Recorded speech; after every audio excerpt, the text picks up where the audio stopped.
SFT40 is a very tempting LED that can give you both brightness and throw. That is exactly what the average user is looking for. Of course, Sofirn couldn't pass it by and released two versions of the long-range flashlight with this LED.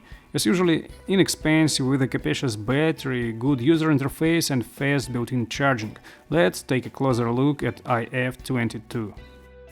The package is the same brown cardboard box, nothing new, not very good in terms of gift. The kit contains absolutely everything you need. A flashlight, 21700's battery, a lanyard, O-rings, a charging cable, a manual, an adapter from 18650 to 21700's battery. Both versions are quite compact for a 21700's battery long-range flashlight. Sofirn IF22 is made according to general Sofirn design concept, if they actually have one. I mean, it is inexpensive but neat.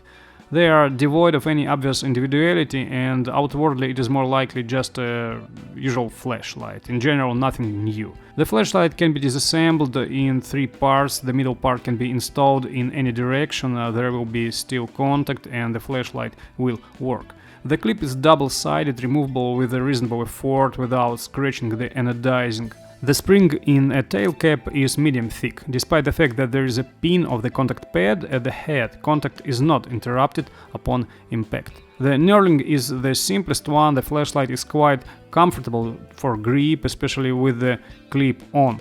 The head occupies more than half of the body in length. There are button and a Type-C charge plug covered with a thick, tight cover. Charging current is excellent, 3 amperes is a very good, so you can charge the flashlight really fast. The button is no worse. It has no backlash, it is located in a small depression and due to this it is easy to find it blindly. There is a small indicator in the center of the button. Everything is convenient here. The head is sealed. We have a classic reflector in IF22 and the TIR lens in IF22Aa. TIR lens is a cool thing for a long-range flashlight, and as I've mentioned, there is a SFT40 LED at the bottom. So far, so good. The flashlight looks simple, but it is recognizable. Fast charging, 21700's battery, a convenient button and a choice of optic are great. What about user interface? Again, Sofirn as a budget manufacturer offers you what way more expensive and well-known brands don't. User interface is great. There's a group with classic preset modes and a group with smooth brightness control.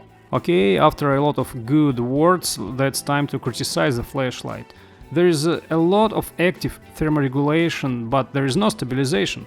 What's the difficulty? Even Phoenix was able to make it in another SFT40 model, I mean PD33 version 3, which is both functionally and in light more primitive.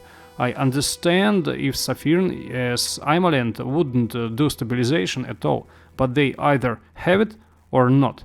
Okay, as for these zigzags of thermoregulation, in general this is unpleasant, I agree. This is what ruined my once big respect for Claros. I don't even consider them to buy or recommend now. But what I categorically dislike in the like $70-80 models is already tolerable for $30 model.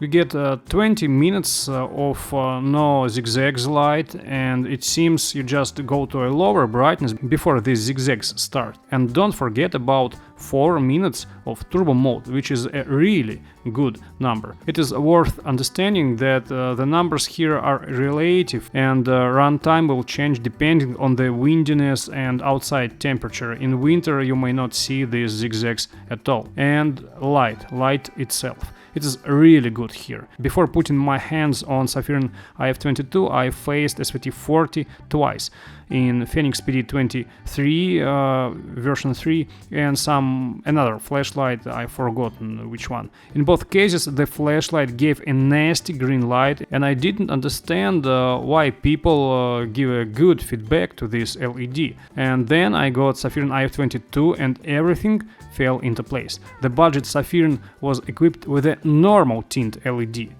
Cold white, of course, but this is a normal cold light. There is simply no warmer choice for SFT40 LED. There's nothing to choose from. If that's not about choosing disgusting green light or classic cold white, clear cold white light. What about optics? For me, the slight advantage in range of the reflector version is compensated by the less convenient overall light distribution. And according to reviews I saw, other users also definitely like the Sofirn IF22 with its TIR optics. Of course, I admit that's a matter of taste, and my opinion is nothing more than my opinion here. I wonder how Sofirn got these promised 600 meters of stated throw. I think that 4 or 4.5 meters is the very limit for useful throw for both IF22. But this is a good throw anyway. And as overall, Sofirn have done what they have done well more than once. What I mean actually. They decided to make a compact long-range flashlight with the most convenient user interface and fast built-in Type-C charging, with a nice bright modern LED. Not super piercer like some kind of trendy Osram LEDs, but covering almost all the needs of ordinary user.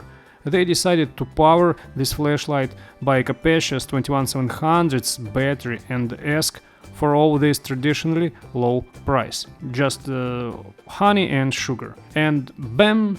Suddenly they do the same trick as in the potentially hit Sofirn SFT40 version 3.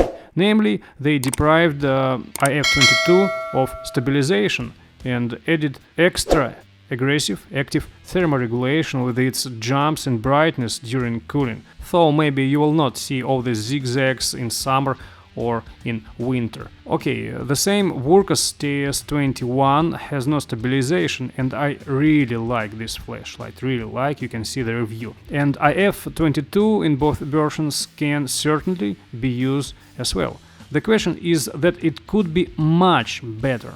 So damn good in terms of price and functionality. And now it's just a very good, convenient, compact, long-range flashlight. After all, the advantages listed in the beginning cannot be discounted. Isn't that enough for a flashlight?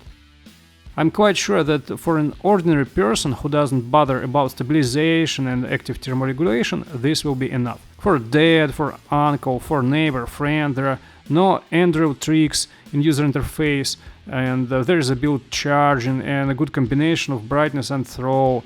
And taking into account the budget price, it will be a good gift. But now an experienced user, having seen these graphs, will already begin thinking about all these pros and cons. And for easy of understanding, here is the list of them as I see it. Advantages. The kit includes everything. There is a capacious 21700's battery. There is a choice of optic, pleasant light distribution in the TIR lens model, good brightness and throw. SFT40 LED gives you a good cold white light without this nasty green tint. The very fact of installing this bright and long-range modern LED, fast Type-C charging, excellent user interface, frankly affordable price, and a pair of disadvantages. I mean zigzags of aggressive thermal regulation and the fact that brightness is not stabilized.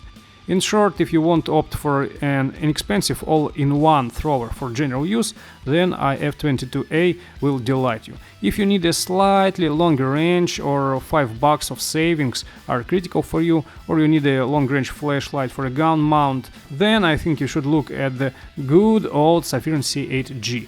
I would prefer IF22Aa, choosing from these two for ordinary needs. It has more convenient light, built-in charging, and it is more compact. Don't forget to subscribe my channel and click bell not to miss new review. I will tell you about one more SFT40 LED flashlight, that is Sofirn Vurkas FC12. That is another example of how manufacturer managed to step on the same rake again, and potentially perfect flashlight for such a price. It is really good one. Just lacks stabilized brightness and it has the same zigzag of thermal regulation. But as is, it is way better than 3 times more expensive big brand flashlight. That's all. Bye.